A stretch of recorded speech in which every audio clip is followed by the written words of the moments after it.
Okay, hello everybody. Welcome to Korean Atlanta Mentorship. And in this video, we're just going to do another Velocity Banking review, but this time for farmers. That's right, Velocity Banking Farmer Edition.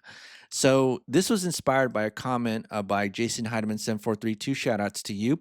Today, I had my folks watch your 22 rental unit video. My mother was impressed but fearful. My dad was more on board with VB, plans to apply it to his farm. New content idea: Velocity banking for farmers. And because I am a total noob to the farming world, I asked ChatGPT, what's a typical debt payment schedule for a farmer? And it's ChatGPT said right here, here's a realistic sample scenario for Emma, 500 acres, corn, soybeans, and cattle, Midwest US. And Emma has $1.37 million of debt. $1.37 million of debt with a 75% DTI. So Emma is covering payments but has little room for error. That must be a little bit tough. And let's take a look at the debt right here: land mortgage, tractor and combine, operating loan, livestock loan, farm truck loan, credit card balance, 18 grand. Ooh, right? And it says right here the operating loan is 1 year revolving, right? So if you don't know what revolving means, usually that means it's a line of credit. We're going to go over that a little bit later. So what's really important when it comes to velocity banking is that we must understand that it is a debt payoff strategy, right? So the first thing that we have to do is we have to create a budget. So this is the average farmer, right? We have their income, expenses, leftover savings, and then in our expense breakdown, we have to list every single debt that we have. Every single debt that we have. And then in the very last line, we put in our expenses that are not debt. Normally these are called general expenses or operating expenses, right? So it takes about 47 grand to operate that farm, and we only make about 65 grand. So if you include all the debt, there is very little room for error. It must be very hard. Now, when it comes to velocity banking, there's only two steps to it, really. Number one's the budget, and we assume we have the same income and expenses. Okay. And here's another thing that people will find crazy is that we don't save money. You see this savings right here? It's a big fat zero. Okay. I want to show you right here, zero.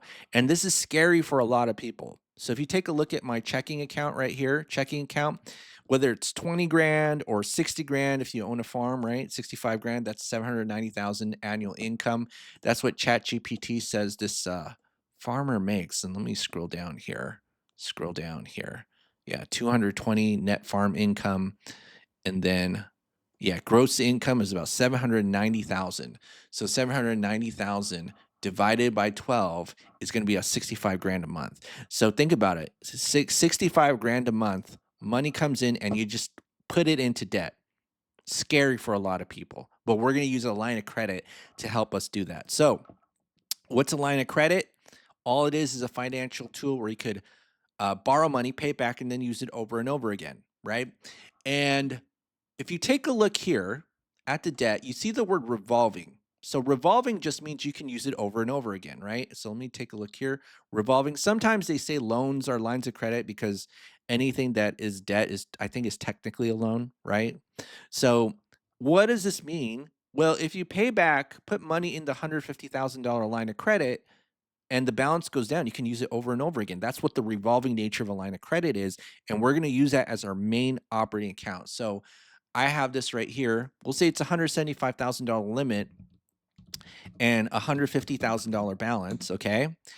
Now we're going to have this number called cash flow that you can't easily see and try to increase it by using our line of credit as our main operating account. Okay, line of credit. And so typically we try to consolidate some debts. We try to move, let's say, the high interest rate credit cards, the buy now, pay laters into the line of credit, just as a general rule of thumb. And as you can see here, we have an $18,000 20% credit card. So let's go ahead and move that into the line of credit. Okay. And then I'm going to go ahead and do this plus 180,000. And when we do that, okay, notice what happens. So I'm going to talk about the final step. First of all, actually, before the final step, guess what happens to this credit card here? this credit card goes to zero. So you increase your cash flow by $479.85, right? And then because we're using our line of credit as our main operating account, so what does that mean? We put, instead of paying our bills from our checking account and leaving the rest into the checking account or as savings, we put our entire paycheck, the entire 65 grand, into that line of credit. And when you do that, doesn't that satisfy the payment? Doesn't it? So if it satisfies the payment, we could put this to zero. And now we're at 4.5 to 6. Magic, right? Now we do have to take into account the interest, but we're going to do that separately because the interest will, unlike the way that most people pay loans where they're just paying the same monthly payment, the interest will reduce over time. Okay. Especially with interest only. What we're going to do is dump our entire paycheck into the interest only tool, which is what we call the line of credit, right? So, final step is once we consolidate some debt, increase this cash flow, we put our entire paycheck into the line of credit, take our expenses out, and then rinse and repeat over and over again. That's all it is.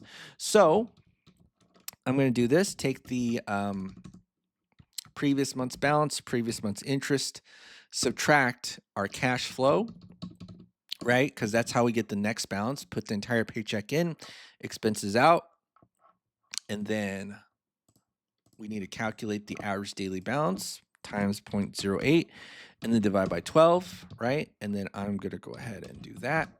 And so now after every single month, you see the balance of the line of credit, that operating loan, going down, and we're using it as a revolving account, right? We're using it as a revolving account. And then we see that in about, I don't know, 31 months, it gets paid off. So 31 months, we paid off $168,000 of debt. Pretty cool, right? So 31 months, 168K paid off, and then these are 2 milestones. Now we have these 4 loans to pay off: the land mortgage, the tractor, the livestock loan, and the farm truck loan. And to be honest, I don't even know what a combine is, but sounds pretty cool. I'm assuming it's part of the tractor. If you're a farmer, let me know what a combine is, because I have no clue, and you can totally tell I'm a farming noob, but it's okay, because you know, any business is all numbers, right? The numbers is more important than, it's the basis of your business. That's what we'll say. All right, so in 31 months, we got to figure out the balances of the loans are, and luckily we got this loan calculator right here. We just type in 31, 31, 31, 31, right? And so the way that we figure out how to pay off loans is by using something called the cash flow index, right? So you could think of this as a ranking system. All it is just a simple formula of the balance divided by the payment. And so if you move a low ranking cash flow index into the line, right, you get a lot more bang for your buck. I mean, think about this. You get about, let's say, 3 grand of payments in cash flow for only about 80 grand of balance versus 172 for about 4,000, right? That's what these mean. So if that doesn't make sense, just look up cash flow index for now. But what we're going to do is take these low ranking ones and move them into the line of credit. So let's go ahead and do that. So this is going to be G4, and that's going to be about 84 grand. We're going to move 84 grand into that line of credit. And I'm going to go ahead and do this. And this is going to be, and do this plus 84,418.53. And guess what happens when we move that 84 grand into the line of credit? Let me go back here. So this is the bottom 2 loans, the livestock loan and the farm truck loan, right? The livestock loan and the farm truck loan. Guess what happens? These go to zero, and now we're almost at 10 grand of cash flow. Oh my goodness, can you believe it? It's 9.2, but I consider it to be almost 10.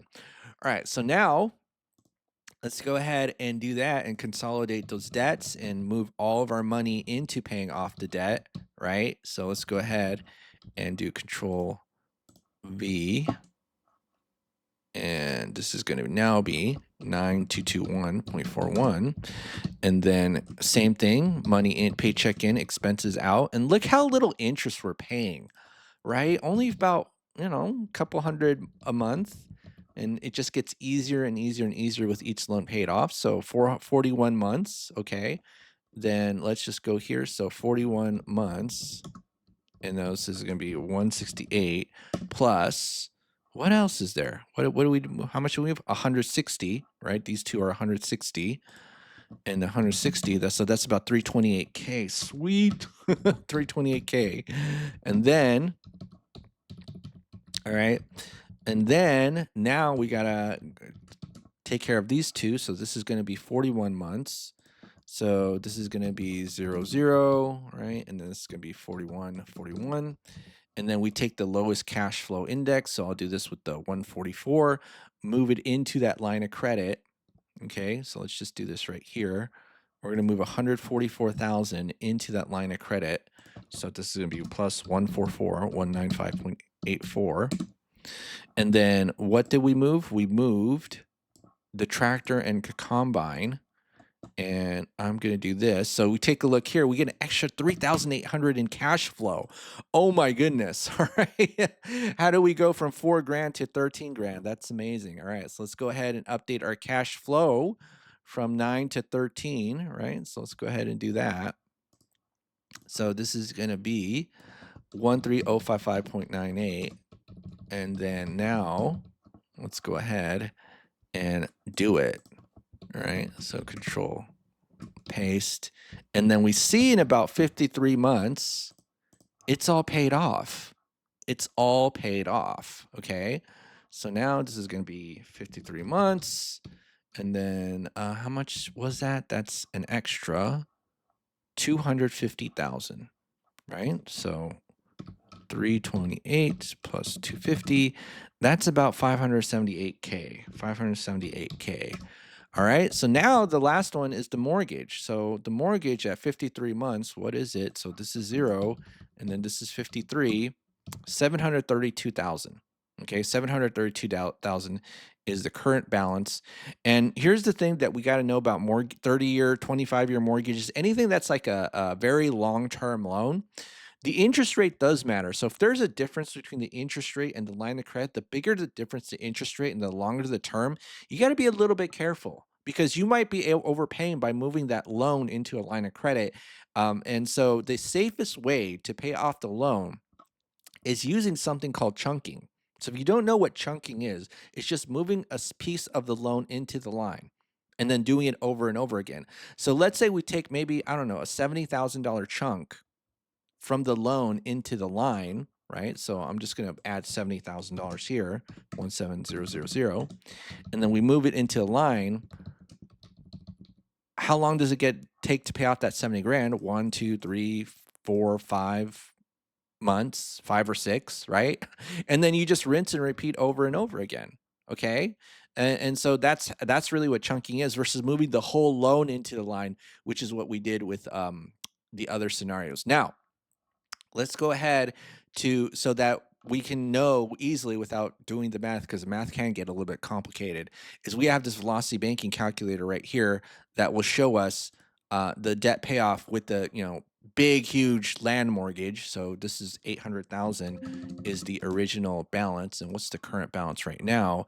It's 732,407.81. So 732,407.81. And I think it's a 25-year term. What's the interest rate? The interest rate is 6.25%. So 6.25%. And then what's the current payment? It is 5277.36. So 5277.36. We'll say 8% line of credit. And then what are we going to do here? What is our income and expenses? It is 65,833.33. So 65,833.33. And then our expenses is everything except for the loan we're trying to pay off. So it's just our general expenses. We've already counted for this $5,000 payment up here. So let's just go ahead and put that there. It's 47,500. And then the chunk amount just needs to be a small amount. Usually they say something comparable to your paycheck, although it's not going to really make that big a difference. Now let me do 70 grand. Okay. And then you see that it pays off in 3.6 years. Okay, 3.6 years. So let's go ahead and move right here. So this is going to be 53 divided by 12 plus 3.6. That's going to be 8.02 years. And we are debt free. Okay. we are we are debt free, and now we got 18 grand of cash flow, right? And we did it about 8 years, not bad. So now we can enjoy the fruits of our labor and not be sweating that we're only making about 4 grand a month in savings and just giving it all away to the bank, right? Most of it's just operating expenses, but let's make some money, right? About 20 grand a month, which is pretty sweet, you know? 65 grand, about 40, 65 grand, 47 grand in operating expenses. We got about 20 grand in cash flow a month. Now we're rocking, right? Now we're rocking. Okay. So here I am. And actually, I don't know if I mentioned this video because I talk about this a lot. Um, in other videos, but according to ChatGPT, I am the goat of debt payoff, right? And the reason I'm the goat of debt payoff is because I paid off my mortgage in 2 years and 9 months, right? So if you're a farmer, I think your goal, yeah, right? Your goal after watching this video is for you to be the goat of the debt payoff, right? The goat of debt payoff, greatest of all time. So, other miscellaneous things about me is that I have a $280,000 line of credit. In fact, I have over $594,000 in limits. $594,000 in credit limits, lines of credit. And the secret to getting it, and I'm going to end with this, is that banks don't lend money to people who need it, right? And if you're a farmer, I hope you're financially savvy. You probably already know this, but if you don't, just memorize this. You'll be like, how do I get a line of credit? Memorize the secret. Banks don't lend money to people who need it. And the biggest problem that most people have is they try to get the credit. They try to get the line of credit when they need it. And the way that you kind of think about this is, if you crash a car and don't have insurance, should you get auto insurance? They'll probably deny you, right? Much easier to get the auto insurance before you crash the car or before you start driving, right? You don't want to try to get auto insurance after you crash the car, but you kind of think of this like this. The bank wants to lend to you when you don't need the money, not after you've crashed the car. Hopefully that makes sense, right? And so now I gotta make a change with this, the velocity banking farmer. Okay. All right. All right. Well, that's it for today, folks. This Korean Atlanta mentorship. Have a great day. And, let me know if you're a farmer or you were inspired to farm by this, right? Have a great day, and I'll see you all in the next video.